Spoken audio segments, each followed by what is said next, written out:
Du 20 au 23 novembre 2024 s'est tenu au Palais des Congrès de Cotonou le Salon national du livre édition 2024. Ce rendez-vous culturel, organisé sous la tutelle du ministère du Tourisme, de la Culture et des Arts du Bénin, avait pour objectif de soutenir la promotion de la littérature béninoise et de la hisser sur la scène internationale. À cette occasion, de nombreux écrivains, éditeurs, libraires et critiques littéraires béninois et étrangers de renommée mondiale ont fait le déplacement à Cotonou. Parmi eux figuraient Eugène Ebodé, écrivain, universitaire et journaliste camerounais, administrateur de la chaire des littératures et des arts africains de l'Académie du Royaume du Maroc. Il a activement participé à l'animation de panels de discussion dans le cadre du Salon du Livre. Lors de son séjour au Bénin, Eugène Ebodé s'est rendu au domicile de l'ancien président Émile Derlin-Zinsou ainsi qu'au séminaire Saint-Gall de Ouida, où il a passé un moment de recueillement sur la tombe du cardinal Bernardin Gattin. Il en a également profité pour rendre visite à plusieurs de ses amis béninois. Le professeur Roger Koudouadinou, universitaire et modérateur lors du Salon du Livre, ancien directeur des examens et concours DEC du Bénin, a eu le plaisir de le recevoir dans cette interview exclusive sur Bénin Passion TV, une entrevue dont nous vous proposons l'intégralité. Cet après-midi, nous recevons Eugène Ebodé, écrivain de renommée planétaire, universitaire, journaliste camerounais. Mais en plus, depuis 2022, il est administrateur de la chaire littérature et des arts africains de l'Académie du Royaume du Maroc. Par ailleurs, il est professeur de diplomatie culturelle à l'université Lansana Conté de Sonfonia à Conakry. Nous sommes très heureux de l'accueillir donc cet après-midi dans le cadre du Salon national du livre édition 2024 qui se tient ici à Cotonou, en République du Bénin. J'ai l'immense plaisir donc de l'accueillir et je le remercie de nous accorder l'opportunité de pouvoir recueillir précieusement ses avis, son opinion dans le cadre de son séjour au Bénin pour prendre part au Salon national du livre édition de 2024. Alors Eugène Ebodé, bonsoir. Bonsoir cher professeur Roger Koudouadinou. Merci beaucoup. Je suis vraiment très heureux d'être pour la première fois au Bénin. Je connaissais de réputation le pays puisque on l'a appelé le quartier latin d'Afrique. Mais plus que cette appellation qui rapprocherait le Bénin d'un territoire européen, il faut saluer le Bénin africain. Celui, par exemple, dont les trésors royaux reviennent, il y en a eu 26. Le 27e était en Finlande. Et on est très heureux de savoir que le Cataclès va aussi rejoindre les autres pièces. Il en manque d'autres. Mais celles qui viennent, elles sont les bienvenues chez elles.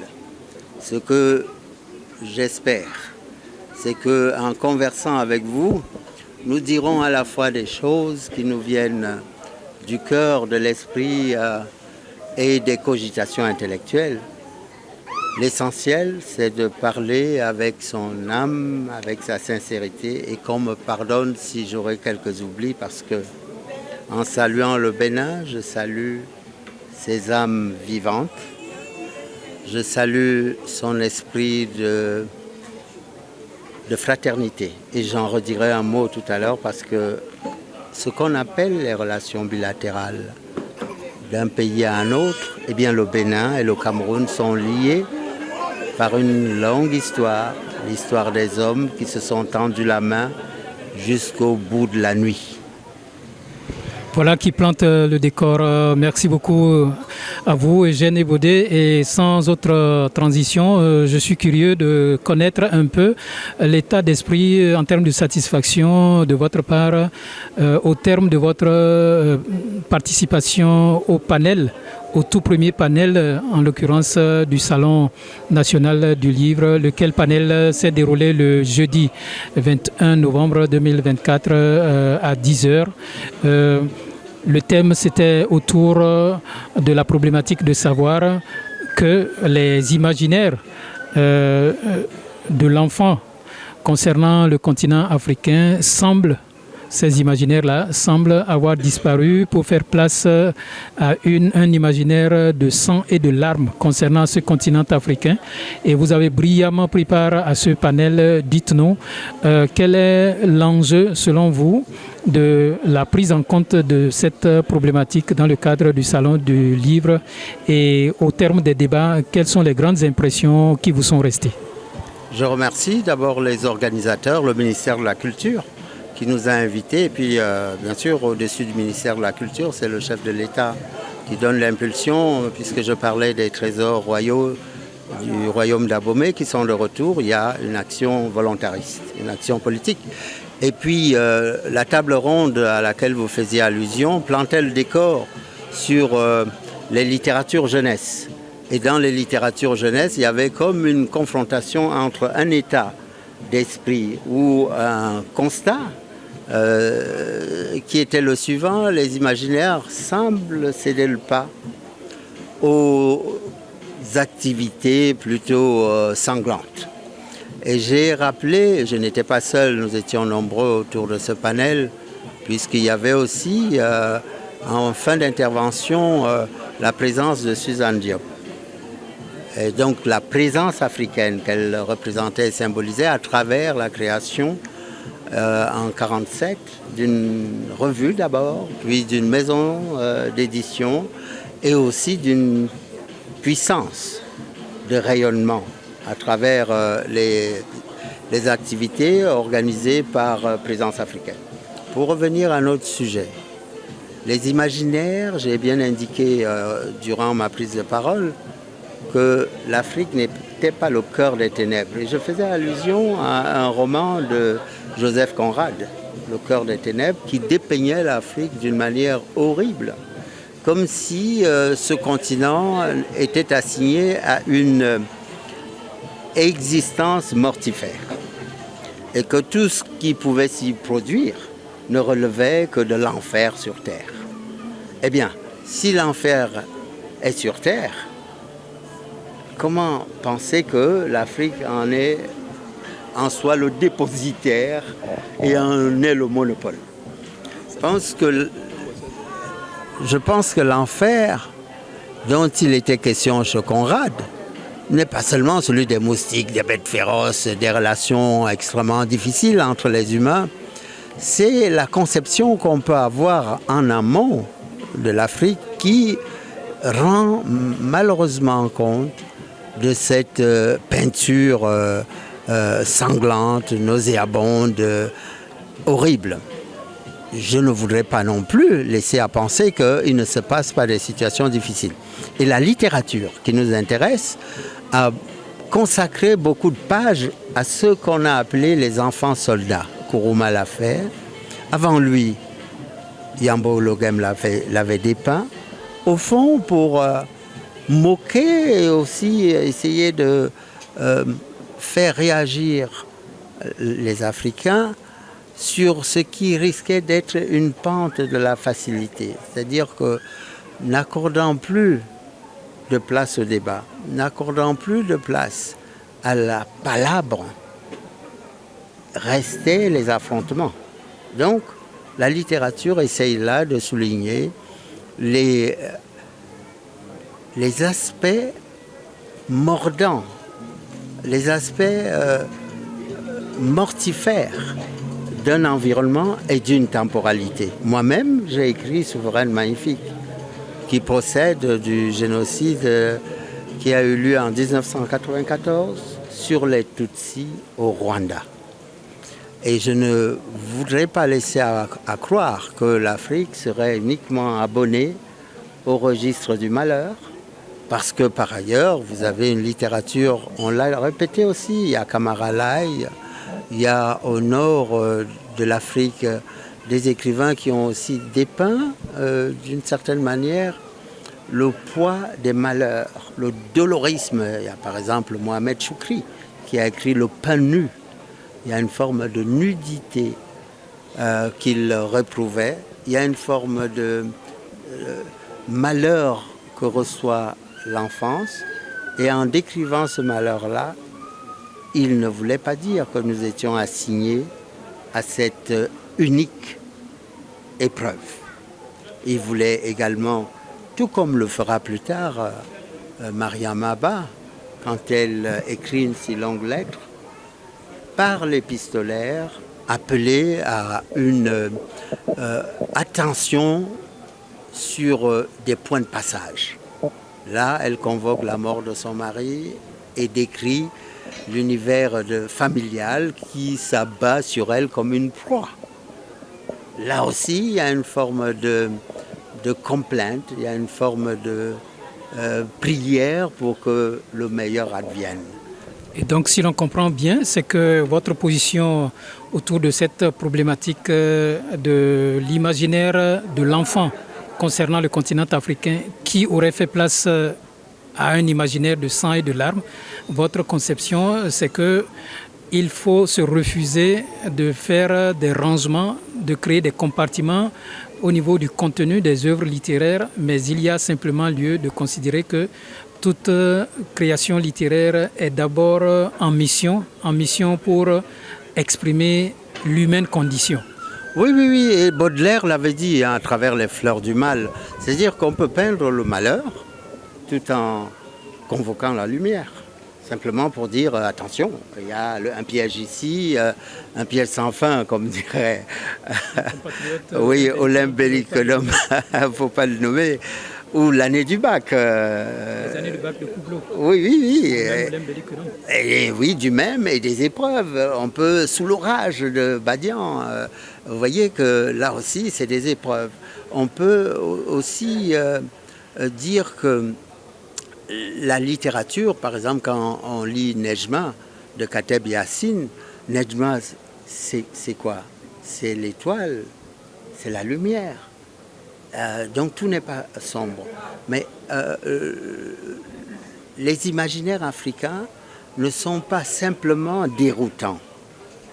Les génies de la nuit, qui peuvent apeurer, ont aussi pour fonction de dire que le monde des invisibles vient côtoyer celui du visible, et que si on doit en prendre peur, ce n'est pas parce que nous vivons dans le malheur, c'est parce que nous sommes appelés à mieux cohabiter, à questionner, et que le questionnement peut venir d'abord d'une forme de distance, de réserve, de faculté, de ne pas se laisser embarquer uniquement par les peurs, mais de saisir les occasions pour s'interroger sur le sens d'une existence, sur la vocation des paramètres mythologiques, parce que les mythologies, si on les mobilise, puisqu'on parle de l'imaginaire, quand vous avez Ulysse de Homère, son aventure est peuplée de douleurs, de difficultés. Il quitte sa femme, il est exilé, il entre en enfer, il traverse des courants contraires, il est déchiqueté, il est broyé presque, mais il en sort toujours victorieux. Merci beaucoup Eugène Baudet. Là, je constate que vous rentrez, comme vous l'avez fait brillamment au cours du panel, dans un univers d'exploration encyclopédique. L'assistance a eu à se gaver suffisamment des différents développements que vous avez offerts à l'occasion. Mais nous sommes curieux de creuser davantage autour de votre personne, Eugène Baudet, parce que nous nous sommes rendu compte que votre séjour au Bénin a été des plus riches parce que vous avez pu être amené à faire des visites pour le moins inattendues, surprenantes.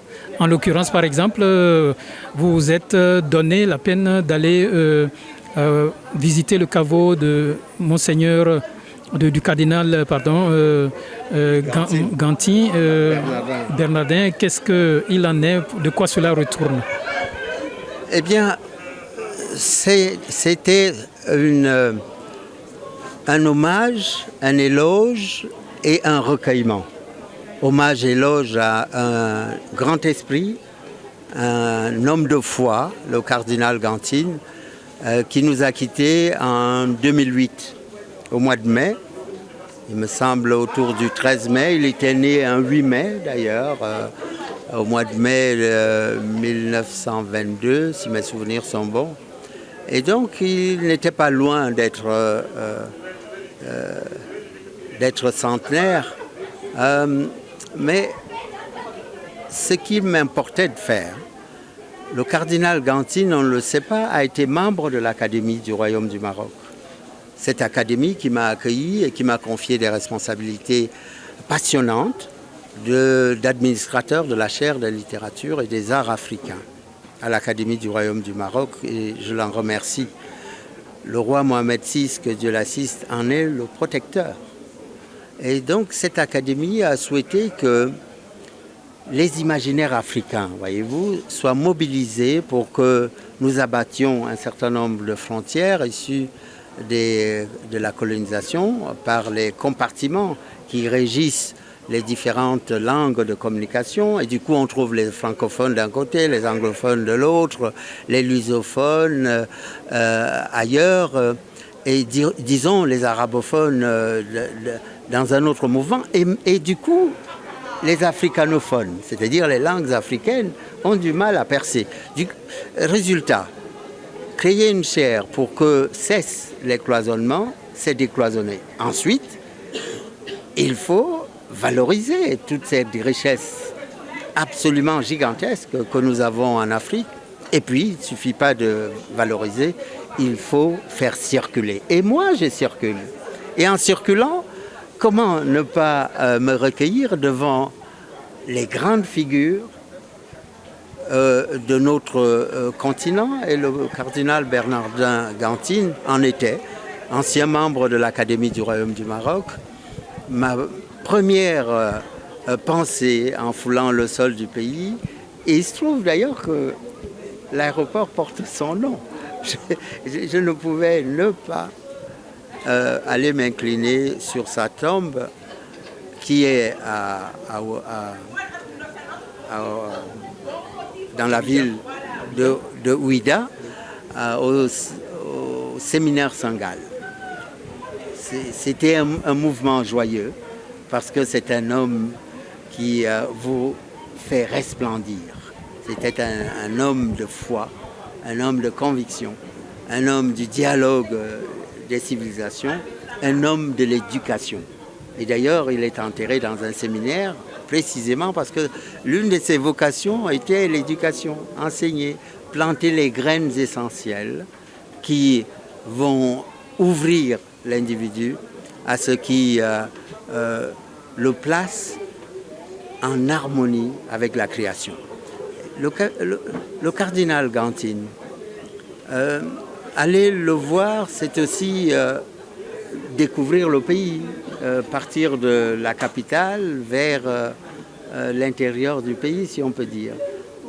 Et cet intérieur nous rappelle une triste histoire d'ailleurs, puisque la route des esclaves croisait cette ville, ou partait même de cette ville, pour ce qu'on a appelé le voyage sans retour. Moi, je suis parti, je suis revenu, et je rends grâce à tous ceux qui ont essayé de faire en sorte que la mémoire soit vive et que nous n'oublions pas les tragédies que nous avons traversées, que ceux des nôtres ont vécues, pour avoir toujours une attention compassionnelle et pas simplement un acte de recueillement personnel. Les compassions que nous mobilisons, c'est aussi vers ceux que nous ne voyons plus, nous ne voyons pas, et qui sont partis, qui nous font signe. Remarquez, il y a quelques jours, le footballeur Vinicius du Real de Madrid, on apprend qu'il a fait un test ADN et qu'il s'est découvert des origines, je vous le donne en mille, des origines camerounaises. Ça veut donc dire que certains qui sont partis sont encore travaillés. Leurs descendants sont travaillés par le point de départ. Et il me plaît beaucoup d'être au point de départ. Quand je suis au Bénin, je suis au point de départ. Et ce point de départ, eh bien, c'était avec le cardinal. Et j'en ai été très heureux. Bien, justement, parlant de point de départ et de connexion interhumaine, il nous revient l'information selon laquelle vous vous êtes donné la peine d'aller à la rencontre de quelques membres de la famille du président Émile Derlin Zinsou, un ancien président du Dahomey, actuel Bénin, un respectable président. Dites-nous, on veut un peu savoir, qu'est-ce qui peut expliquer une pareille accointance de la part de Eugène Ebodé, conseiller d'origine camerounaise? C'est l'histoire de nos deux pays. Alors là, c'est une histoire bilatérale, le Cameroun et le Bénin. Et il se trouve que le premier président du Cameroun et celui qui allait devenir président du Bénin, anciennement Dahomey, le président Émile Derlin Zinsou, ils se sont connus à Paris. L'un était étudiant en médecine, l'autre était déjà engagé dans la vie politique, la vie publique. Et c'était un moment aussi, au fond, l'académie n'est pas loin, puisque le président Ahidjo lui-même a été membre de l'académie du Royaume du Maroc. C'est au moment où je vous parle que je refais la connexion. Et oui, il a été membre de l'académie du Royaume du Maroc, tout comme le cardinal Gantine. Ils se sont vus, ils ont participé à des sessions. Et j'ai donc appris ici que Laurent Zinsou a été souvent chargé par le président Ahidjo, lorsqu'il était à Dakar affaibli, d'aller porter le message. À l'époque, il n'y avait pas les réseaux sociaux. Oui. Et donc, c'est Laurent Zinsou qui allait porter le mot d'excuse pour dire que le président était affaibli et regrettait de ne pas participer aux sessions. Je l'ai su ici et le voyage apporte un complément. Et du reste, en venant, j'avais vraiment le sentiment et la conviction, je l'ai dit dans un journal, Le Chasseur, qui a bien voulu m'interviewer, que j'étais venu apprendre. Eh bien, je ne pensais pas que j'allais avoir autant de choses, que beaucoup allaient m'être donné à l'occasion de ce voyage, et j'ai vraiment beaucoup appris. Ce n'est pas une figure de rhétorique, c'est la réalité. Bien, merci Eugène Ebodé.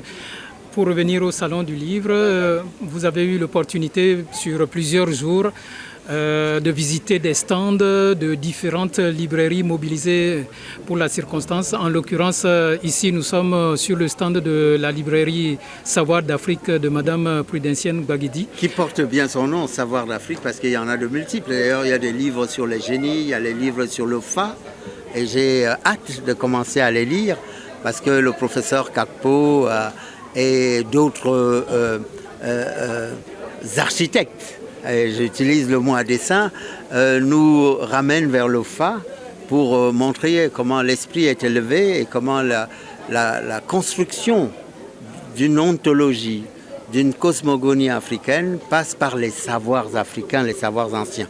Donc ils sont ici représentés par la littérature, par les livres, par aussi les passages, parce que passent non seulement des auteurs, mais aussi des lecteurs. Et le lecteur, souvent, est celui qui prolonge le livre. Et d'ailleurs, quelquefois, il le réécrit dans sa tête. Il n'est pas d'accord, il a raison. Et moi, j'aime beaucoup le lecteur qui me dit là, je ne suis pas d'accord avec vous, j'aurais vu autrement. Je trouve que c'est beau qu'un lecteur rajoute ce que l'auteur a insuffisamment inscrit sur les pages.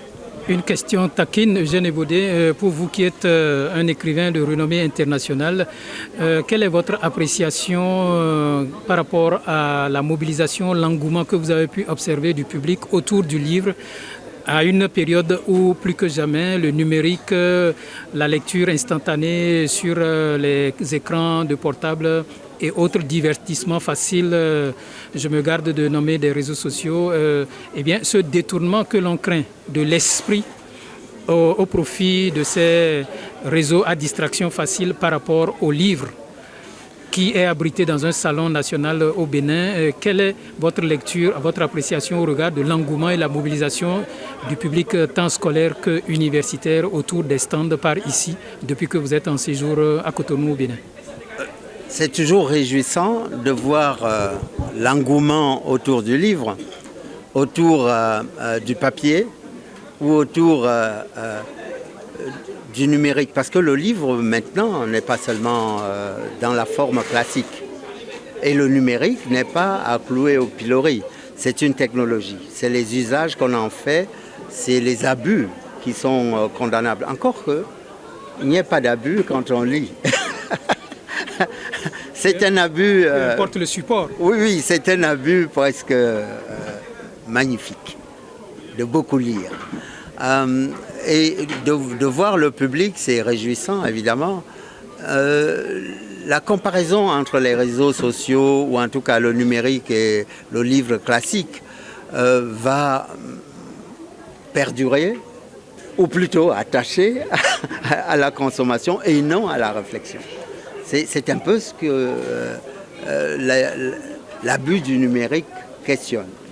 Elle vous désengage du travail de réflexion pour vous soumettre à un régime addictif. Et donc vous êtes dans une consommation compulsive d'une denrée, d'une nouveauté. Et si votre propre intervention, votre distance avec la chose ne se produit pas, on tombe presque dans des pathologies. Et donc il faut éviter à notre jeunesse d'entrer dans la pathologie parce qu'elle ne devient plus maître de son destin.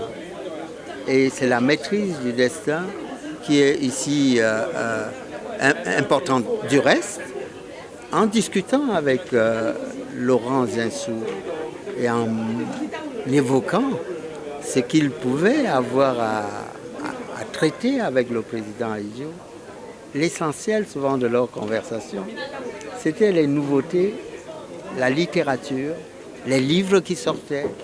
Et moi, j'étais très surpris. Je pensais que, bon, un président qui n'est plus aux affaires regrette, est dans la déploration. Ils étaient dans les nouveautés qui venaient de paraître, les livres. Et je souhaite que les jeunes soient consommateurs de livres et critiques de ce qu'ils lisent. À commencer d'ailleurs par les miens, puisqu'ils sont aussi là. Je vois le grand-père Ouidi au Sahel. Le Sahel n'est pas loin d'ailleurs d'ici. Et précisément, si j'ai écrit ce livre, c'était aussi pour signaler que ce Sahel n'est pas uniquement habité par des forces des ténèbres, par une morbidité qui vient, par des assaillants prêts à égorger quiconque s'y présente, mais qu'il y avait toujours quelque chose d'essentiel dans ces territoires, les sagesses anciennes, les contes, les légendes, les connaissances, les savoirs que cette librairie collecte pour la redistribuer à ceux qui veulent bien recevoir. Et j'étais ici, je suis encore ici pour le rendez-vous du donner et du recevoir, comme dirait Senghor. Merci beaucoup, Eugène Baudet. Véritablement, en vous écoutant, vous êtes l'incarnation de l'humanisme intégral. Parce que le président Senghor, c'était son terme. Exactement, parce que là, vous sortez pour embrasser tous les horizons. Vous rencontrez, où que vous mettiez les pieds, des sources humaines, des familles, des personnages emblématiques de l'histoire contemporaine de l'Afrique. Et l'un dans l'autre, vous êtes au cœur avec une ouverture d'esprit qui vous tient à cœur et qui vous cheville. Et cette ouverture d'esprit vous amène véritablement à vous approprier toutes les formes d'humanité à la rencontre desquels vous vous déplacez. Et c'est en cela qu'on lit en vous l'incarnation vivante de l'esprit même de la chair des littératures du Maroc que vous incarnez si bien à travers les différentes démarches tout simplement humanistes que vous avez pu accomplir durant votre séjour. Merci de le dire, sauf qu'on peut penser que je suis tout seul. Non, c'est une équipe qui travaille pour que précisément l'Afrique expose ses richesses et qu'elle ouvre toutes les portes dans lesquelles des trésors sont stockés. Et parmi les trésors stockés, on vient de parler du livre, mais le livre n'est pas le seul aspect. Il y a le chant. Et d'ailleurs, à l'ouverture de ce festival, j'ai vu le professeur Kakpo s'adresser, l'ancien ministre, et qui est retourné à sa mission d'enseignement et d'éducation. Je l'ai vu interpeller les jeunes pour leur parler de ce qu'était le vaudou. Et lorsque le tragique, d'ailleurs, a été abordé, il a dit, mais il faut se garder des images d'Épinal ou des clichés tout faits. Parce que le sang est emblématique et convoque le crime. Or, dit-il, une philosophie fondée sur l'harmonie ne peut pas convoquer le crime. Au contraire, elle le pourchasse. Et lors de ses interventions, il a souhaité que des jeunes puissent faire entendre leur voix. Et il se trouve que le chant est intervenu. Et le chant est aussi un véhicule qui porte ce que vous appeliez le bel esprit. Et le chant qui porte le bel esprit doit se manifester partout où il y a risque de disharmonie.